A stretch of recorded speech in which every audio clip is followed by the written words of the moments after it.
Halo Sobat Easy Stock, kita mau coba bahas ini ada caption mtrade.id bahas saham Wika ya, Wijaya Karya dengan analisa teknikal. Hai, kali ini aku kasih tau kamu tanda bahwa harga saham masuk ke stage 2 area bullish continuation yang menunjukkan potensi kelanjutan kenaikan. Aku contohin di saham Wika yang dimana tanda bahwa harga saham masuk ke stage 2 ditunjukkan dengan adanya breakout dari masa sideways-nya. Ditambah selama masa sideways itu terjadi ada volume-volume tinggi yang menunjukkan adanya akumulasi. Dan sebagai konfirmasi ketika dia breakout mesti disertai dengan volume yang cukup tinggi sehingga secara price and volume analysis ada potensi kelanjutan kenaikan.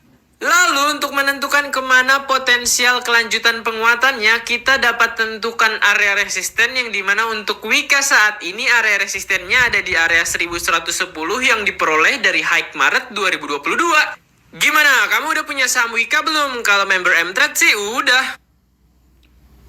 Halo, ya kita ingin membahas saham Wika itu dengan metodenya Benjamin Graham ya, lewat bukunya Security Analysis dan Intelligent Investor, dua buku pegangan Warren Buffett. Ini murni analisa fundamental dan number atau kuantitatif ya, untuk menghitung nilai wajar ya. Betul nggak Wijaya Karya tuh seperti itu, pantas nggak dibeli? Tapi ini dari sudut pandang analisa fundamental ya, yang sifatnya bukan jangka pendek atau day trading ya.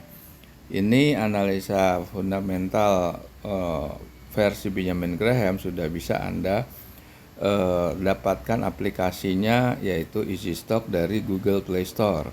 Kalau Anda download, Anda akan mendapatkan display seperti ini. Anda bisa klik bendera Indonesia, Anda klik Wika di sini, Wijaya Karya. Nah, ini apa artinya? Kita baca panel ini. Closing price-nya 1055. Itu turun Rp5 dari harga sebelumnya. Harga sebelumnya itu 1060. Nah, itu high dan low. Apa artinya? High itu adalah nilai wajar tertinggi, low nilai wajar terendah. Kenapa negatif? Nah, kita buka panel berikutnya. Ini terkait sama laporan keuangan. Ini laporan keuangannya Q4 ya 2021. Growth-nya juga udah lumayan optimis ya, 6,3 untuk perusahaan kontraktor ya, infrastruktur ya. Ini kita lihat aja nih. Net current assetnya 27 ya triliun. Kalau suruh nutup utang jangka pendek yang 37 triliun kurang sedikit, itu kan berarti dia akan terjadi defisit 10 triliun. 10 triliun lebih itu harusnya. Working capitalnya. Belum ditambah 14 triliun utang jangka panjangnya. Habis itu free cash flow-nya itu juga defisit. Kenapa? Ini seperti ada perhitungan di back end yang lebih komplikas, lebih komprehensif lah. Ini kita lihat sekilas saja. Net income after tax-nya itu 214 miliar.